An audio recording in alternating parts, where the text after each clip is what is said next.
ফুটের, that's mean আমি একটা এনভিএমই যেটা নিয়েছি সেটাও জেন 4-এর। আর দ্বিতীয় কথা হচ্ছে ARGB যারা সিঙ্ক করতে চাচ্ছেন, ARGB সিঙ্ক অপশন সহ আছে। সো এটা এবং অফিসিয়াল একটা মাদারবোর্ড, এটার ক্ষেত্রে অফিসিয়াল একটা মাদারবোর্ড 3 বছর ওয়ারেন্টিও থাকে।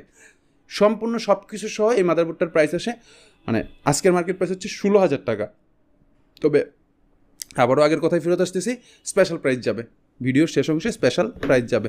তো এই তো গেল মাদারবোর্ড আর প্রসেসর। মাদারবোর্ডের ক্ষেত্রে কীভাবে বুঝবেন এটা অফিসিয়াল, এই যে দেখেন এখানে খুব সুন্দর করে একটা স্টিকার করা আছে। বাংলাদেশে গিগাবাইটের অথরাইজড ইম্পোর্টার হচ্ছে স্মার্ট টেকনোলজির অথরাইজড একটা স্টিকার দেখতে পারলেই আপনি বুঝতে পারবেন যে এই বোর্ডটা অফিসিয়াল। এবং সবচেয়ে বড় কথা হচ্ছে মাদারবোর্ডটা সিল করা থাকে। অনেকেই আবার খোলা মাদারবোর্ড নিতে চান না, গিগাবাইটের একটা স্টিকার দিয়ে আলাদা করে সিল করা থাকে। তো এই মাদারবোর্ডটা 3 বছর ওয়ারেন্টি সহ আজকের প্রাইস 16,000 টাকা।